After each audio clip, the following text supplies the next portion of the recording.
getting started. You're boring me! Hey? Are you daft?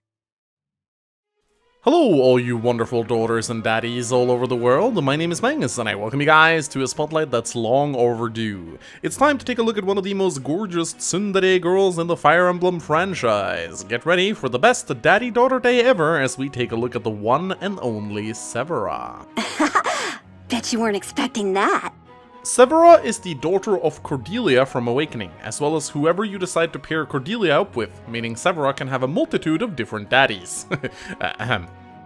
Growing up in the war-torn future, where Grima successfully unleashed his risen upon the world, Severa was forced to learn how to fight at a very young age by her mother.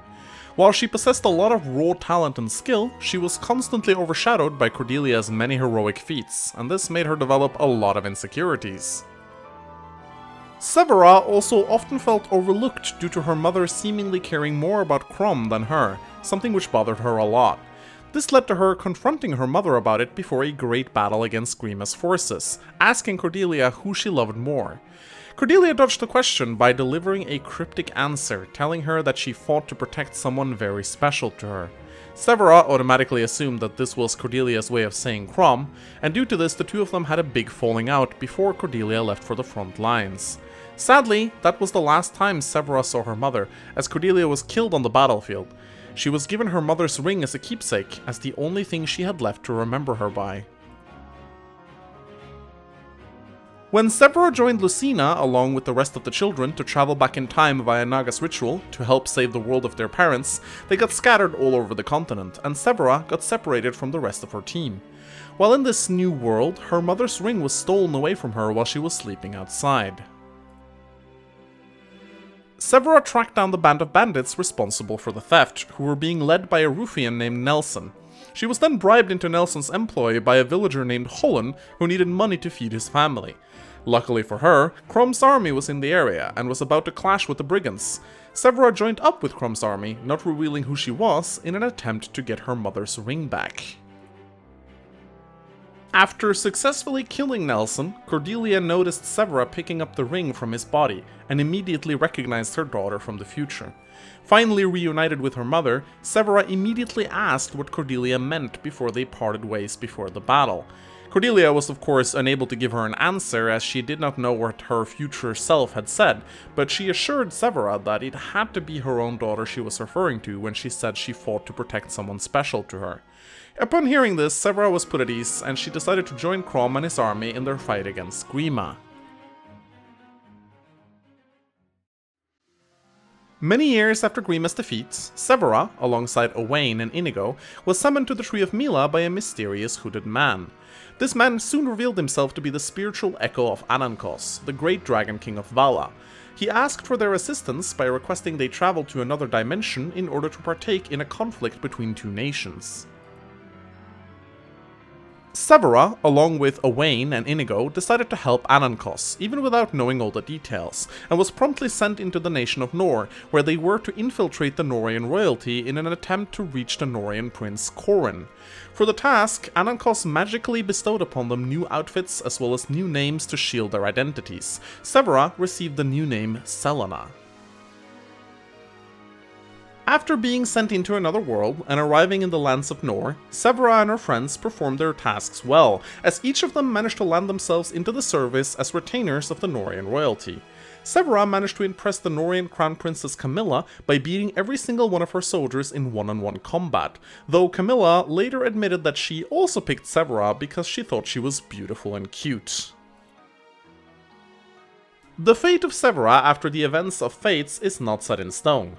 While she mentions to Camilla in a support conversation that she eventually might have to leave in order to return home, she can marry several characters from the Fates universe and even become a mother, which causes her to live out the rest of her days with her husband in the Fates world.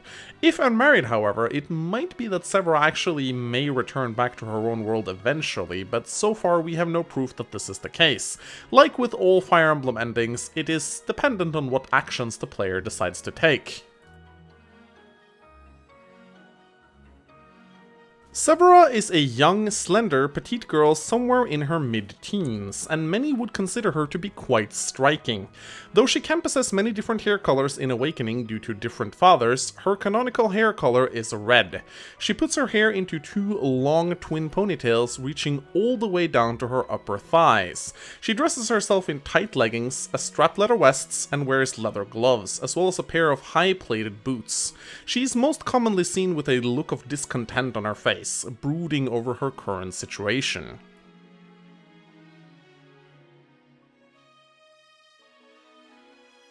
Rude, obnoxious, bad-mannered, loud, and narcissistic. These are words that describe Severa's personality quite accurately. She openly treats people around her like crap, expecting them to act like her servants. She is sort of like a nasty combination of Chlorine and Sarah, but on steroids. However, this impolite behavior seems to be merely a shell to protect Severa against the outside world, and prevent others from discovering that she's actually pretty insecure about herself. Anyone who somehow survives the initial onslaught of her forked tongue pretty soon discovers that she possesses a sweet and caring side, although it reveals itself very rarely, and often only in short bursts. In other words, Severa's a tsundere, and a pretty archetypical one at that. Severa is also prone to talking in such a manner that she pretends not to care by saying things like, "It's not like I like you" or anything, when usually this is exactly what she means when she talks like that. It's a stubborn, self-contradicting way for her to break character momentarily and actually admit she likes you, by stating the direct opposite of what she actually means. A classic tsundere trait. Don't let it go to your head, okay?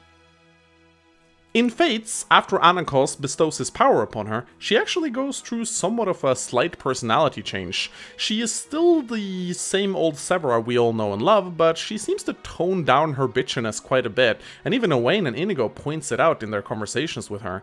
We also see in Fates that she is much less obnoxious to people around her, at least compared to how she used to be in Awakening.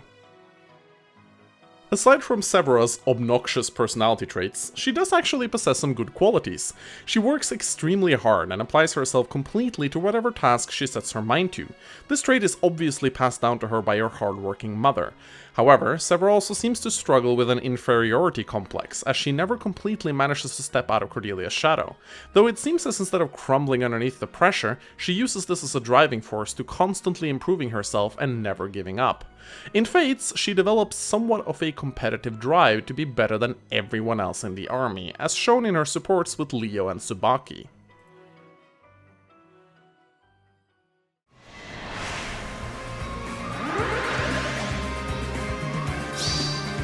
Loser! Let's get this over with! So annoying! Time to play! What a fool! Severa is playable both in Awakening and Fates. Let's talk about her appearance in Awakening first, where she is obtainable in a paralog after you obtain an S-rank support with Cordelia and any male unit in your army. What you see displayed here is Severa's base growth rates and starting stats, and this is not what you're going to see when you encounter her in-game for the first time.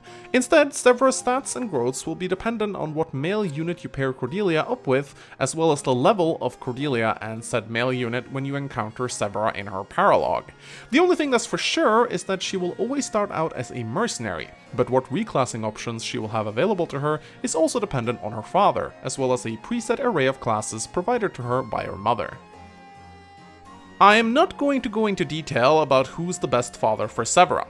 I obviously did a little research into parenting guides prior to making this spotlight, but the truth is that Severa will be completely viable regardless of who her father is, and because there are so many viable potential pairings, I know that no matter who I pick, there are going to be angry people in the comments section talking about how their pairing is better and how I am wrong.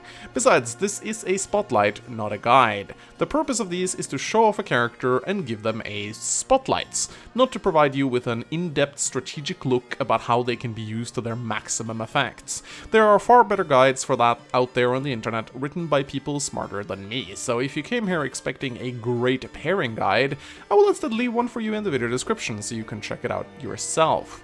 For now, I will suffice to say that Severa will turn out great regardless of who her father is, but obviously, if you want her to continue down the mercenary tree, you do well to pair Cordelia up with someone who can pass down great physical stats stats and skills to her, like style for example. Regarding Cordelia, on the other hand, she is one of the few mothers who can obtain the coveted Gale Force skill naturally, so it is definitely recommended you pass this skill down to Severa, as it is easily one of the best skills in the game.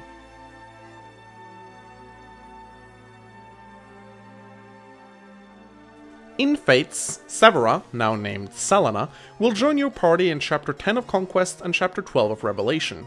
In both routes, she will be the first mercenary you encounter, and she will immediately be useful off the bat, as she can easily deal with large packs of axe users all by herself.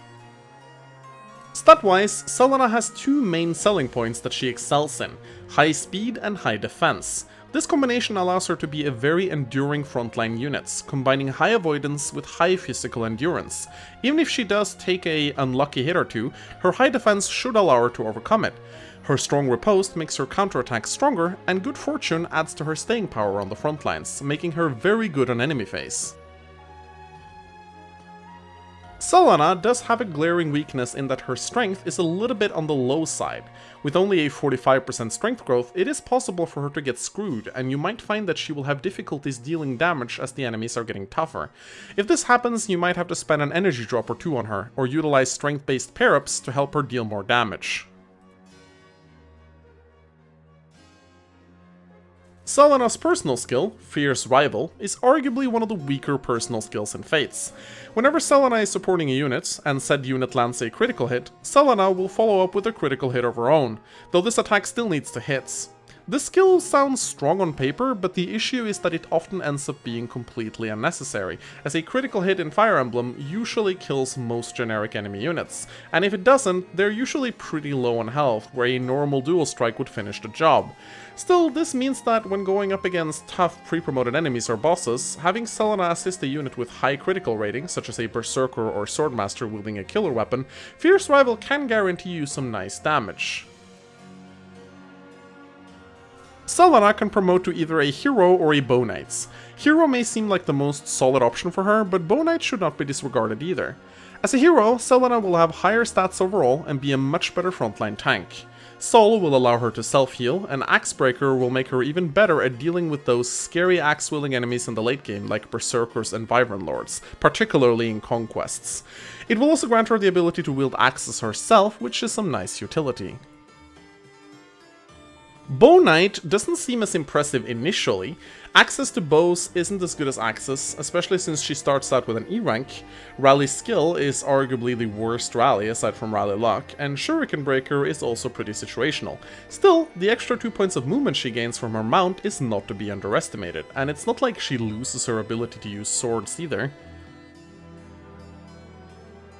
Selena can also reclass to a Sky Knights, and later a Falcon or Kinshi Knights. This isn't a fantastic alternative for her, as there aren't many viable skills she can pick up from this class tree, though there might be some value in picking up Rally Speed if you want to make her a viable rally bot.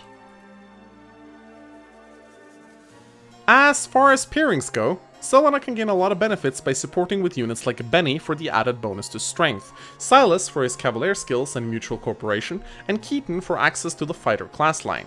Selena can also give a pretty decent speed bonus to units that need it, like Laszlo and Keaton. Unfortunately, Selena doesn't really provide all that much to any of the child units. Some can turn out okay, like Midori or Sophie, while others like Ophelia and Forrest will suffer. Many people choose to pair her with Tsubaki, primarily for story reasons, as she will give birth to Kaeldori, ironically a clone of her mother. Kaeldori doesn't benefit from Selena at a gameplay level, but she does get additional dialogue with her during her paralogue. At the end of the day, Selena is a solid frontline unit that is deceptively sturdy for her small frame. She may need a little bit of help if RNG is not on your side, but in most cases she should be able to perform quite well. Take good care of this gorgeous bitchy redhead and she will hopefully not yell at you too much. Well, this was fun. You're welcome, by the way.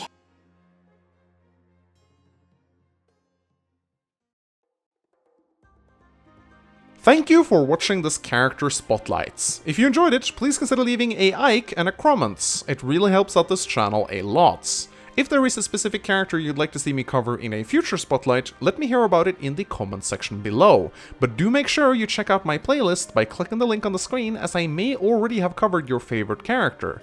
Below are also some of the other spotlights I've done that you can check out by clicking on them. The amazing art and wallpapers you see used during these spotlights are made by my designer Mina Tangerina. You can visit her page or Instagram by clicking the links in the video description. She also has a stream where she occasionally draws stuff live, so make sure you check out that as well. I'd also like to thank my two script readers, Nasiro and Max HP, who helped me out with the fine-tuning of the script of the spotlights. They have YouTube channels of their own, which you can visit by clicking the link on the screen. At any rate, my name has been Mangs, thank you for watching my videos, and as always, I'll see you guys next time. Goodbye.